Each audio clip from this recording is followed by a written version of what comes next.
ধোকা যেটা কেউই খেতে চায় না, কিন্তু যে একবার খেয়েছে সে বারবার খেতে চায়। যেমন আমার বরমশাই, একবার এমন ধোকা খাইয়েছি যে এখন বারবারই বলে ধোকা দাও ধোকা দাও।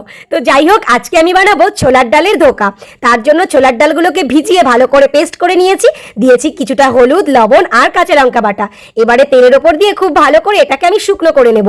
আজকে আমার ঘরে হিং ছিল না, তাই কিন্তু হিং ফোড়নটা দিতে পারিনি। তোমরা কিন্তু একটু হিং ফোড়ন দিও, তাহলে অনেক সুন্দর লাগবে খেতে। এবারে ওই গরম অবস্থাতেই হাত দিয়ে চেপে চেপে এরকম একটা শেফ করে নেব।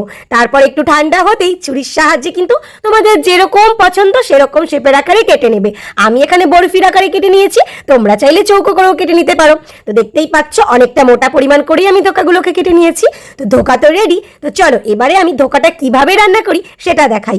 আর আজকে এটা করব সম্পূর্ণ নিরামিষ পদ্ধতিতে, কারণ আজ শনিবার, আজ আমাদের তো নিরামিষের দিন। আর ধোকাটা আমাদের ম্যাক্সিমাম শনিবার দিনই হয়। তো দেখতেই পাচ্ছ আলুগুলোকে লম্বা লম্বা করে কেটে খুব ভালো করে তেলে ভেজে নিয়েছি। এবারে ওই তেলেই আমি ধোকাগুলোকেও ভালো করে ভেজে নেব। অনেকটা সময় নিয়ে ধীরে ধীরে ধোকাগুলো ভাজবে, কিন্তু নয়তো ওপরে পুড়ে যাবে, ভেতরে কাঁচা থাকবে।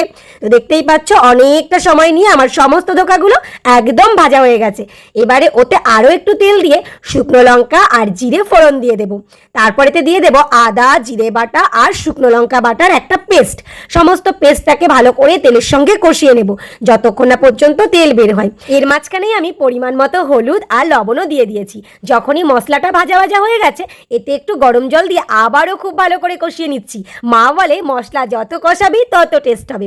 ব্যাস, এবার গরম জল দিয়ে নামানোর আগে একটু গরম মশলা বাটা, একটু ঘি আর স্বাদ মতো একটু চিনি। তোমরা চাইলে এবার এই ঝোলের মধ্যে আলু আর ধোকাটা দিয়েও তারপর নামাতে পারো, কিন্তু যেহেতু অনেকগুলো ধোকা ভেঙে যাওয়ার চান্সটা ভীষণ পরিমাণ থাকে, সেই কারণে এইভাবে গাবলায় যদি ঝোলগুলোকে ঢেলে নাও তাহলে কিন্তু কোনো রকম ধোকা ভাঙার চান্স থাকে না, প্রত্যেকটা ধোকাই আসতো। তো এভাবে ধোকা বানিয়ে বরকে কিন্তু সপ্তাহে একদিন ধোকা খাওয়ানোই যায়, কি বলো? তো আজকের ভিডিওটা এতটুকুই, টাটা।